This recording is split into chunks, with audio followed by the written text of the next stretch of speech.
kortikosteroid topikal nggak hanya bicara bentuk sediaan atau nggak hanya bicara kurikulumnya, nggak hanya bicara mengenai ini cocok apa nggak cocok sediaannya, tapi kita juga punya pertimbangan-pertimbangan lain nih dalam memilih kortikosteroid ya. Nah, kalau kita bicara ketepatan pemilihan kortikosteroid topikal, kita harus melihat seberapa kuat potensi antiinflamasi yang kita harapkan, yang tentunya disesuaikan dengan inflamasi yang terjadi. Jadi nggak mungkin kita memilihkan pasien dengan potensi yang sangat poten sekali, karena semakin poten, semakin tinggi tingkat potensi suatu kesediaan kortikosteroid, maka tidak dapat dipungkiri efek sampingnya juga akan menjadi harus lebih diperhatikan ya. Jadi kalau kita lihat potensi antiinflamasi beberapa kortikosteroid itu banyak faktor yang mempengaruhinya. Yang pertama adalah frekuensi pemberian.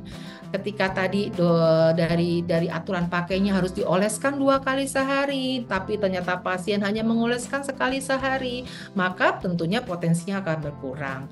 Kemudian durasi pengobatan, jika disampaikan entah itu di resep, entah itu dalam rekomendasi apoteker gitu ya, diberikan durasinya selama 7 hari, ternyata dosen tidak memberikan selama 7 hari, maka juga potensinya berkurang. Demikian juga pada area tubuh ya. Tadi ketika area tubuh tergantung juga dari luas lesinya dan seterusnya. Nah, tapi hal yang paling penting ketika kita memilih satu sediaan kortikosteroid topikal adalah pastikan apapun gitu ya mereknya gitu. Kalau kita bicara apapun mereknya, bicaranya adalah benar-benar yang sudah memiliki atau telah melewati uji klinis, dibuktikan dengan banyaknya penelitian. Untuk apa? Karena kita bicara tadi ini obat ini kan mempunyai efek yang sangat besar sekali, baik efikasinya maupun keamanannya yang berdampak terhadap aplikasinya. Sehingga ketika kita sudah menemukan produk tersebut teruji klinis, maka mungkin maka outcome terapinya akan lebih bisa terjamin. Beda dengan produk yang tidak melakukan uji klinis. Contoh misalnya obat-obat yang bukan originatornya, obat-obat dengan sediaan yang memang hanya dikomparasi saja dengan originatornya. Jadi tidak benar-benar teruji klinis, hanya melalui proses misalnya perbandingan PKPD-nya atau hanya melalui proses perbandingan disolusinya dan lain-lain. Nah, ini tentunya berbeda outcome-nya. Jadi nggak melulu nomor satu adalah harga, tapi nomor satu adalah bagaimana pasien dapat aman tercapai outcome terapinya. Jadi kalau kita bicara untuk sediaan yang sudah teruji klinis tentunya lebih aman. Tapi kalau kita bicara tentang kortikosteroid generik dengan pertimbangan lain-lain, misalnya kondisi pasien dijamin oleh BPJS dan lain-lain gitu ya, tentunya teman-teman tidak bisa, oh nggak bisa ini nggak teruji klinis, pakainya yang ini nggak. Tentunya tidak begitu. Tetap ada hak di sana, hak pasien untuk mendapatkan produk tersebut dan juga mungkin kita harus patuh terhadap formularium. Namun tetap kembali lagi bahwa karena tujuan pemberian terapi adalah untuk mencapai keberhasilan gitu ya dan menekan efek samping, maka kita harus melihat atau memperhatikan indikasi, terus kemudian kekuatannya produknya dan dibandingkan dengan produk referensinya. Nah, biasanya kalau PKPD itu sudah ada sih perbandingannya. Kalau BPOM sudah mengeluarkan izin edar, biasanya memang dibandingkan terhadap produk referensi yang hanya memang satu sama lain pasien memiliki respon yang berbeda. Jadi mungkin ini perlu monitoring lebih ketat gitu ya. Nah, pemilihan kortikosteroid sendiri harus dipilih sesuai dengan potensinya, ya, seberapa banyak nanti kita akan mengenal tingkat potensi satu kortikosteroid, kemudian area yang sakit tadi sudah kita bahas, dan bagaimana bentuk sediaannya. Nah, ini teman-teman. Nah, teman-teman lihat nih di sediaan teman-teman di apotik, sebenarnya yang teman-teman punya itu sebagian besar kelas apa nih? Apakah teman-teman memilih kelas satu superpoten? Jangan-jangan teman-teman yang di apotik itu punyanya cuma clobetasol, propionat, betamethasone, dipropionat, dan ini masuk ke dalam superpoten yang sebenarnya kadang-kadang pasien tidak membutuhkan sediaan topikal corticosteroid dengan superpoten. Nah, jadi perlu dipertimbangkan kalau di daerah tempat teman-teman praktek ternyata tingkat prevalensinya cukup tinggi gitu ya penggunaan antiinflamasi kortikosteroidnya, teman-teman harus sisir lagi nih sediaan yang ada di tempat teman-teman. Misalnya contoh, apakah teman-teman memiliki sediaannya kelas 2 atau kelas poten? Misalnya tadi teman-teman ada yang bilang desoxymetasone 0,25, 0,05. Nah, ini masuk ke kelas 2 atau poten atau mometasone. Atau mungkin teman-teman tadi ada yang nyebut ya hidrokortison, dexamethasone kelas 7. Ini memang paling dari semua tingkat potensinya paling rendah. Jadi nggak selalu pasien dengan datang keluhan kasih hidrokortison, kasih dexamethasone. Enggak juga, karena kita harus melihat luas lesinya, berapa lama durasinya, faktor komorbidnya, dan lain-lain, sehingga kita bisa menetapkan mana yang lebih cocok gitu ya. Tapi tentunya kembali lagi, kalau dalam prinsip medikasi, ada dua hal. Yang pertama adalah apakah penyakit itu ringan, bisa ditangani dengan medikasi, tidak ada red flag-nya. Jika tidak ada, maka kita bisa lakukan. Tapi dengan catatan produk tersebut juga masuk ke dalam OWA gitu atau obat wajib apotik ya. Nah, kedua, kemudian pemilihan kortikosteroid topikal kita juga harus melihat berdasarkan tadi kan potensinya ya. Kalau kita milih kortikosteroid dengan potensi rendah, tentunya ini akan paling paling aman gitu ya. Tetapi walaupun paling aman dalam penggunaan jangka waktu panjang tidak akan menjadi poten kalau memang ternyata baik dari luas lesinya maupun durasi riwayat penyerta pasiennya udah berat gitu ya.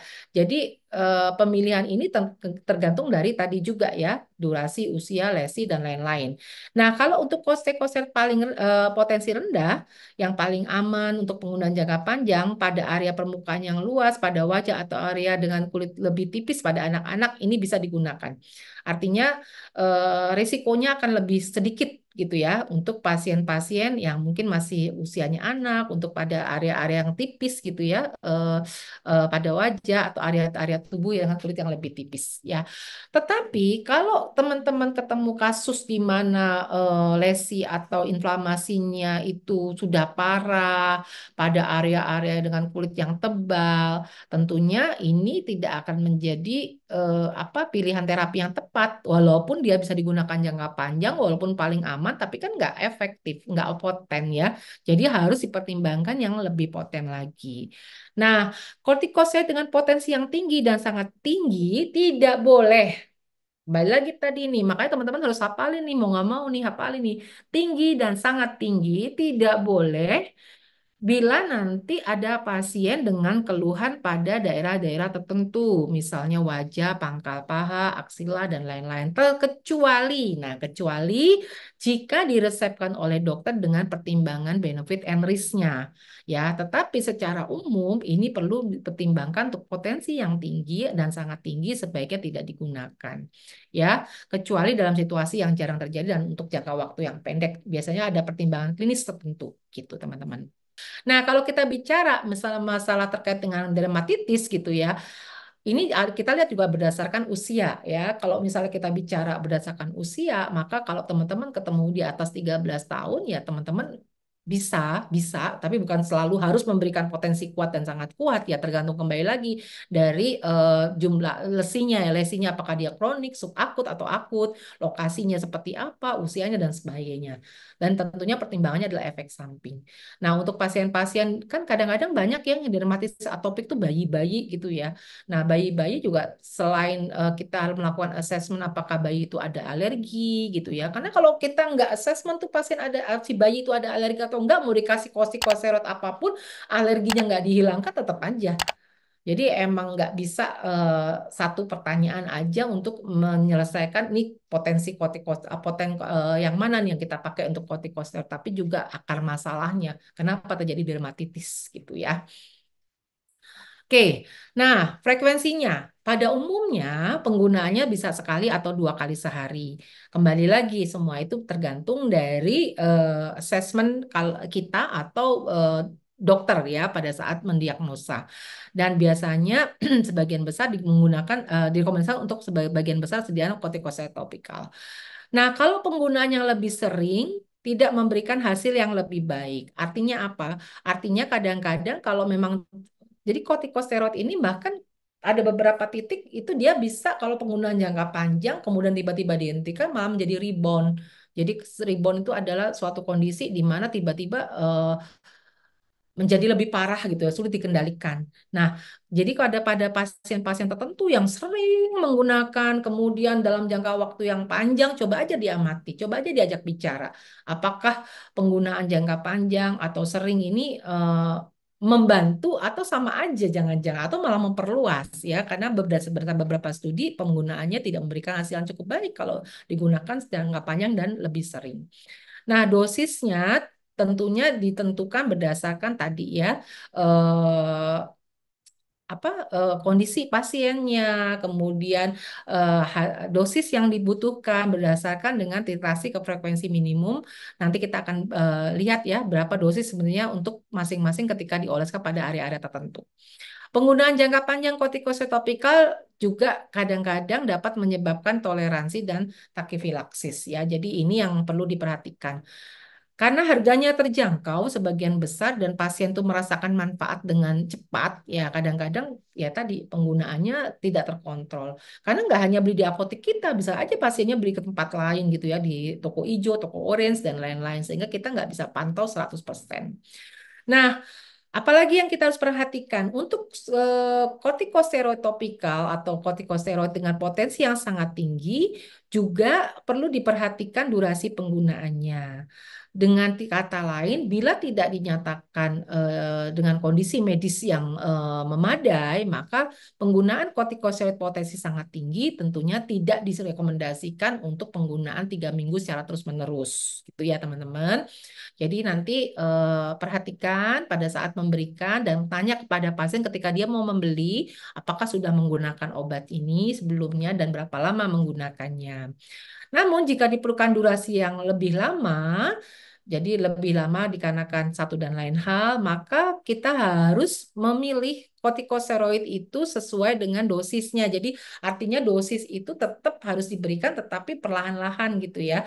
Dikurangi secara bertahap, jangan langsung dihentikan. Karena kalau begitu dihentikan, ya tadi ada cycle rebound kembali gitu. Karena tubuh langsung beradaptasi, kemudian dia langsung bereaksi dengan kan di dalam tubuh sendiri kan ada steroid ya alami ya dan dia bisa memproduksi itu bila tiba-tiba ternyata dari luar dosis yang biasa diterapkan tidak diaplikasikan. Jadi pelan-pelan harus dikurangin kalau memang harus dihentikan supaya tidak ada gejala reboundnya. Nah, apalagi yang perlu diperhatikan, jadwal intermittent ini dapat diulang secara kronis atau sampai kondisi teratasi. Artinya kita pelan-pelan turunkan, nanti kemudian jeda, terus kemudian diaplikasikan terus-menerus sampai tercapai outcome terapinya. Nah, untuk efek samping jarang terjadi ketika steroid itu potensi rendah. Tadi juga sudah disampaikan ya, ketinggi digunakan selama 3 bulan atau kurang, kecuali di daerah intertriginosa pada wajah dan leher. Jadi ini pun sifatnya berdasarkan studi ya teman-teman. Nah kembali lagi studi ini membuat kita juga menjadi lebih aman dan nyaman ketika kita memberikan edukasi. Tapi tetap kembali lagi bagaimana durasinya, frekuensi pengolesannya, dosisnya itu juga harus diperhatikan. Supaya walaupun studinya mengatakan efek sampingnya jarang terjadi, tapi kalau ketika aplikasinya ternyata salah, itu ya baik frekuensinya maupun dosisnya tetap aja hasilnya tidak sesuai dengan hasil studi. Jadi kalau mengenai efek samping jarang terjadi ketika potensi rendah itu atau tinggi itu dioleskan digunakan selama 3 bulan atau kurang kecuali di daerah-daerah tertentu ya. Nah ini teman-teman. Cara ngolesinya juga kadang-kadang lewat ya dari kita ya. Kadang-kadang kita juga karena kesibukan atau mungkin pasiennya buru-buru, kita tuh nggak pernah mengedukasi pasien sebenarnya berapa sih yang harus dioleskan. Ada pasien yang mendapatkan 1 cup tuh udah habis dalam berapa hari, ada sampai awet gitu ya. Nah, kita harus sampaikan bahwa ini juga topikal ini juga harus keberhasilan terapinya tergantung juga dengan dosis gitu ya. Maka dosis yang harus diterapkan itu sesuai dengan dosis atau yang diberikan atau rekomendasikan. Kalau kita bicara topikal, kita biasanya menggunakan istilah FTU atau fingertip unit gitu ya FTU. Nah, FTU ini adalah jumlah yang kita pencet gitu, tekan dia seujung jari di lipatan ruas pertama. Nah, biasanya ruasnya ini kan tergantung dari jenis kelamin ya. Ada laki-laki, ada perempuan. Nah, besarannya kalau misalnya laki-laki ya estimasinya sekitar 0,5 gram, perempuan itu 0,4 gram. Jadi ini menjadi takaran dosis. Nah, area-area yang ketika kita akan mengoleskan pun juga berbeda-beda antara area leher, kemudian lengan, tangan, kaki. Ini ada area-area tertentu sehingga teman-teman bisa mengacu kepada guideline untuk dosis dewasa maupun anak-anak pada saat mengoleskan topikal gitu ya area jumlah yang direkomendasikan ketika mengoles ke daerah leher atau muka adalah 2,5. Kemudian kalau daerah yang lebih luas seperti kayak kaki gitu ya, itu tentunya lebih banyak lagi amount needed-nya. Nah, kemudian frekuensinya juga tergantung dari areanya. Jadi ini guideline yang teman-teman bisa gunakan untuk mengedukasi pasien.